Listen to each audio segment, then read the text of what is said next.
Is somebody downstairs? Ah! Stop! Stop! You got Stop! Stop! Okay, I get I hate you all! Meg Griffin didn't start out as Family Guy's punching bag. That's the part most people forget. In the earliest seasons, Meg was awkward, sure, but she was still treated like an actual member of the family. She had lines. She had feelings that weren't immediately dismissed. She had episodes where her problems mattered, at least a little.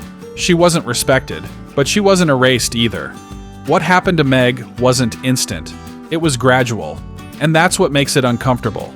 In the beginning, Meg's role was closer to the standard unpopular teenage daughter trope. She struggled socially, wanted approval, and felt overlooked, but the cruelty toward her wasn't yet institutionalized. Peter was ignorant rather than malicious. Lois was distant but still maternal. Chris didn't actively target her. Stewie barely noticed her. The jokes were about Meg being invisible to the world, not actively hated by her own family. The shift begins when the writers realize something dangerous. Meg works as a joke sponge. Every insult lands. Every humiliation gets a laugh. And unlike other characters, Meg doesn't break the show's rhythm. She absorbs abuse without derailing the story. That realization slowly transforms her from a character into a function. I'm so disgusted with my behavior, and I'm so sorry, Meg. Yeah, you're a bitch. Well, I've been sort of just hanging back here, taking all this in, because I didn't think I had a dog in this fight, but my money's on Harry Potter over there. The first true instances of family cruelty are subtle. Peter dismisses her opinions more harshly than before. Lois stops defending her. The family interrupts her mid-sentence. The now infamous dynamic starts forming. Meg speaks, and the room shuts her down. At first it's exaggerated rudeness, then it becomes ritualized humiliation. Once "shut up, Meg" becomes a reliable laugh line, everything escalates. That phrase isn't just a joke, it's a signal. It tells the audience that Meg's inner life doesn't matter. It tells the writers they don't have to resolve her pain. And it tells the family inside the universe of the show that cruelty toward Meg is acceptable, even necessary. Peter's abuse becomes the most overt. He doesn't just insult Meg, he endangers her. He abandons her. He sells her. He forgets her existence. These aren't throwaway gags anymore. They're extended story beats. The shark cage abandonment isn't comedic neglect. It's attempted manslaughter played for laughs. And what's unsettling is how casually the show frames it. No guilt, no consequence, no emotional aftermath. I'd love to go, Meg, but I have to go to my little brother's funeral that night. Lois's role might be even darker. She isn't stupid like Peter. She's aware, and yet she rejects Meg with cold precision. Lois belittles Meg's appearance, dismisses her emotions, and actively competes with her. At times, she seems threatened by her own daughter. The cruelty isn't explosive, it's surgical. That kind of rejection cuts deeper because it's intentional. Chris and Stewie eventually follow suit. Chris mimics Peter's behavior, learning that Meg is the family's designated target. Stewie, the most intelligent character, recognizes the dynamic and exploits it. When even the smartest person in the room chooses cruelty over empathy, the message is clear. Meg's suffering is normalized. You sure did, Peter. I'm so proud of you. Way to go, Dad. Yeah, you're a smart fella, Dad. And you're a fart smeller, Meg. Then there's the moment that crystallizes everything. The "Who wants to hear about Meg's day?" scene. It's short, brutal, and revealing. Meg opens her mouth and the family collectively groans. No punchline, no twist, just pure dismissal. That scene doesn't exaggerate abuse, it documents it. It shows a family that has emotionally written her out while keeping her physically present. As the seasons go on, the abuse becomes more systemic. Meg is erased from photos. Her room is given away without discussion. Her Christmas presents are visibly worse than everyone else's. The family celebrates events where Meg is either excluded or forgotten entirely. How am I a bastard? Oh, you want the full story? Meg, please. Not now, Mom. Chris, you treat me like you hate me, and I don't know why. You say hurtful things to me constantly. Do you have any idea what that feels like? What if I said those things to you? What if I started calling you a fat, zitty loser who has no friends? Is it too much to ask to be treated with a little decency from my brother? These aren't jokes about her being annoying. They're jokes about her being expendable. What makes this darker is that the show occasionally acknowledges what it's doing. There are episodes where the family realizes they need Meg, not as a daughter, but as a scapegoat. She absorbs the family's dysfunction so they don't have to face it. She becomes emotional ballast. When Meg briefly asserts herself and calls them out, the family collapses. The message is explicit. Meg must suffer so the family can function. And that's where the psychology turns disturbing. Meg internalizes the abuse. She believes she deserves it. In one of the most controversial moments in the series, Meg gives a speech explaining that her role as the family's punching bag is necessary. She sacrifices her self-worth to maintain the family's stability, and the show presents this as resolution. Not tragedy, not horror, resolution. That moment split the audience. Some saw it as dark satire, others saw it as outright cruelty. Because once Meg accepts her abuse as purpose, the show absolves everyone else. The family doesn't need to change, the system doesn't need to improve, the victim adapts. Meg's rare revenge moments only highlight how trapped she is. When she snaps, she's powerful, she's articulate, she's capable of dismantling every member of the family psychologically, and then the show walks it back. Every time. She apologizes, she resets. The status quo is restored. Fans noticed. Backlash grew. Discussions exploded online about whether Family Guy had gone too far. Was this satire, or was it lazy cruelty? Was Meg a commentary on abuse, or just a dumping ground for jokes that didn't fit anywhere else? The uncomfortable answer is probably both. Meg Griffin didn't become the punching bag overnight. She was engineered into one, slowly, intentionally, efficiently. Her abuse evolved because it worked, and because once a character exists to suffer, the show never has to ask why. That's not just a running gag, that's a system. And Meg is trapped inside it. And what makes Meg's situation even more unsettling is how rarely the show allows her pain to be taken seriously without immediately undercutting it. Meg, you're home late. I stayed after school to try out for cheerleading. Well, don't keep me in suspense. How'd you do? I'll give you a hint. I sucked. Sucked! Yay! Any moment where Meg shows genuine emotion is almost always followed by a joke that reasserts her place at the bottom of the family hierarchy. The show flirts with empathy, then yanks it away. That pattern trains the audience over time to laugh instead of reflect. You're not supposed to sit with Meg's suffering. You're supposed to move past it. This is where the concept of flanderization really becomes critical. Meg didn't just become the abused one, her entire identity was flattened into that role. Her interests, personality traits, ambitions, and inner conflicts were stripped down until only one thing remained. She exists to be humiliated. Once that happened, the writers no longer needed to develop her. Abuse replaced characterization. And unlike Peter's stupidity or Stewie's evil genius, Meg's defining trait isn't exaggerated for fantasy. It's painfully realistic. Social rejection, familial neglect, being treated as invisible, being told you're the problem even when you're not. That's why the joke hits differently. Meg's suffering mirrors real emotional abuse, just exaggerated enough to pass as comedy. Meg, your mother made soup for you. Here you go, honey. The show also removes Meg's support systems one by one. Friends disappear, romantic interests either humiliate her or abandon her, authority figures dismiss her, teachers mock her. Even when she succeeds, winning something, standing up for herself, achieving a goal, it's temporary. The universe bends to make sure she never escapes her role. Any attempt at growth is treated like a glitch that needs to be corrected. What's especially telling is how often Meg's pain is framed as inconvenient rather than tragic. When she's upset, the family doesn't respond with anger or concern. They respond with annoyance. Her emotions are treated as noise, something to be shut down. That framing reinforces the idea that Meg's inner world isn't just unimportant, it's disruptive. And then there's the physical abuse. By later seasons, the show crosses from verbal cruelty into outright violence.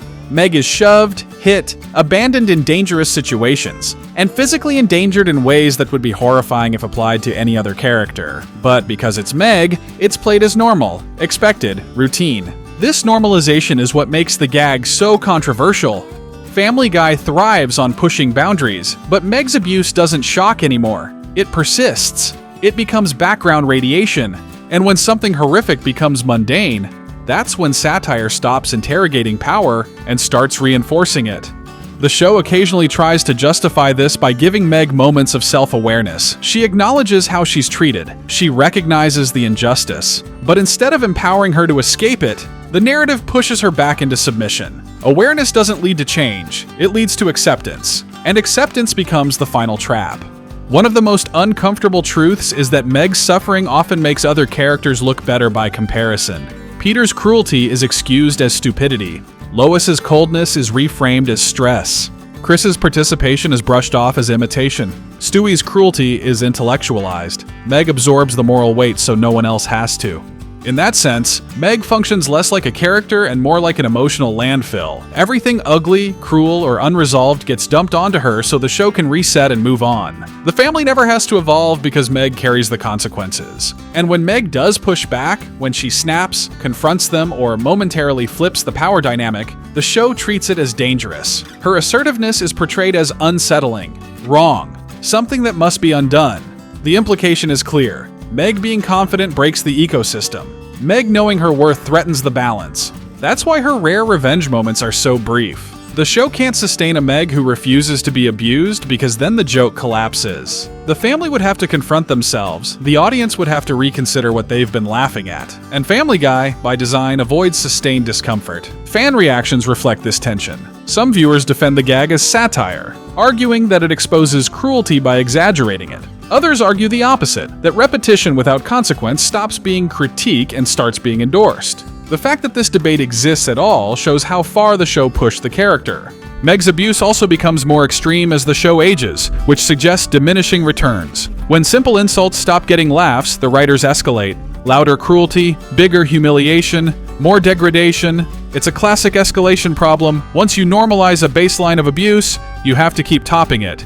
And yet, despite everything, Meg remains. She doesn't leave. She doesn't escape. She doesn't permanently rebel. That endurance is sometimes framed as resilience, but it's closer to resignation. The show doesn't reward her strength. It exploits it. Dad! What is it? What's going on? I heard a noise. Is somebody downstairs? Oh, God, Meg, you startled me. I'm sorry. In a strange way, Meg becomes the most human character in the family. She feels shame, loneliness, hope, and disappointment in ways the others rarely do. And because of that, her pain feels more real. The joke lands because it hurts, and that's a dangerous mechanism for comedy to rely on. By turning Meg into the family's emotional scapegoat, Family Guy created one of its most iconic running gags, and one of its most troubling legacies. What started as awkward teenage angst evolved into systemic humiliation. Not because it was necessary for storytelling, but because it was easy, efficient, reliable. Meg Griffin didn't just become the punching bag, she was engineered to be one. And the longer the show ran, the harder it became for her to ever be anything else. What's especially revealing is how the show occasionally acknowledges the cruelty at a meta level, almost as if the writers are aware they've gone too far. But instead of correcting course, they double down. There are moments where characters openly admit Meg is treated terribly, even joke about how she exists solely to be abused. That self-awareness doesn't absolve the writing, it exposes it. When a show knows it's mistreating a character and continues anyway, the abuse stops being accidental and becomes structural. Meg's role becomes a narrative pressure valve. Whenever tension builds within the family, it gets released through her humiliation. When Peter fails, Meg is blamed. When Lois is unhappy, Meg is dismissed. When Chris is confused, Meg is ridiculed. The family avoids accountability by redirecting emotional fallout toward the safest target, the one person who never leaves. And that's another key point: Meg's inability to escape. Every other character gets autonomy. Peter leaves the house constantly. Lois has affairs, ambitions, identities outside the family. Stewie literally builds machines to escape reality. Brian drifts between ideologies, relationships, careers. Meg stays. She's trapped not by circumstance but by narrative necessity. The show needs her stationary so the abuse remains consistent. This turns Meg into something closer to a symbol than a person. She represents failure, awkwardness, social rejection, but stripped of the chance to overcome it. In traditional storytelling, an underdog eventually grows. In Family Guy, Meg is an underdog who must never win. Growth would disrupt the status quo. Healing would break the joke. There's also a disturbing gendered aspect to how Meg is treated. While male characters experience humiliation, it's often temporary or self-inflicted. Meg's humiliation is systemic and tied to her appearance, sexuality, and perceived worth. She's mocked for wanting love, for being unattractive, for aging, for existing. Her body becomes a recurring punchline. Her desires are framed as pathetic rather than human.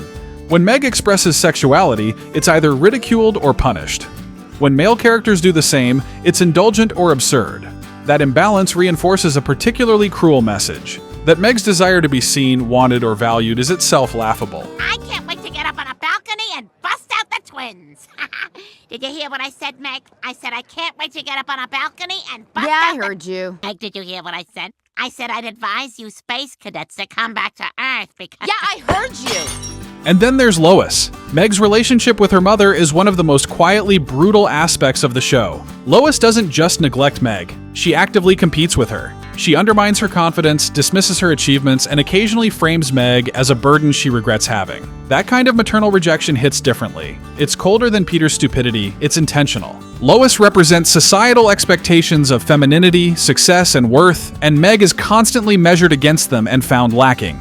The rejection isn't just personal, it's symbolic. Meg fails not just as a daughter, but as an idea of what a woman should be. The show occasionally toys with the idea that Meg's suffering is necessary for the family's stability. There are episodes where the family collapses emotionally without her as a scapegoat. These moments are especially unsettling because they frame abuse as functional. Meg isn't just tolerated, she's required to suffer so others can function. That narrative choice carries a dangerous implication, that some people exist to absorb harm so others don't have to. It reframes cruelty as balance, pain as maintenance. And Meg internalizes this. Over time, she stops fighting. She stops expecting kindness. She becomes hyper-aware of her place and performs it. That's not resilience. That's learned helplessness. The show turns trauma into a personality trait. What makes this even darker is how the audience is conditioned alongside her. Early seasons invite discomfort. Later seasons invite complicity. You're not shocked anymore when Meg is abused, you expect it. And expectation is where satire dies. When cruelty becomes predictable, it stops critiquing anything. Meg's rare moments of rebellion feel powerful precisely because they're so rare. When she stands up for herself, the show briefly cracks open an alternate version of her. A version with self-respect, agency, and clarity. But that version is always erased, reset, forgotten. The show treats Meg's self-worth as a temporary glitch, not a direction. There's a sense that Meg knows the rules of her universe better than anyone else. She understands the cruelty isn't personal, it's structural. And instead of escaping, she adapts. That adaptation is what keeps her trapped. The family doesn't change because Meg absorbs the impact. In many ways, Meg Griffin becomes the emotional cost of Family Guy's longevity. The longer the show runs, the more extreme her treatment becomes. Not because the story demands it, but because the formula does. She's the easiest lever to pull for a reaction, and each pull degrades her further. What began as awkward teenage humor evolved into something much more disturbing. A character whose suffering is not incidental, but essential. Meg isn't abused because she deserves it. She's abused because the show depends on it. And that's the uncomfortable truth at the core of Meg Griffin's evolution. She didn't become the punching bag by accident. She became it because the narrative needed someone who would never fight back permanently, never leave, never win, and never demand change. Meg Griffin isn't just ignored by her family. She's sacrificed by the story itself.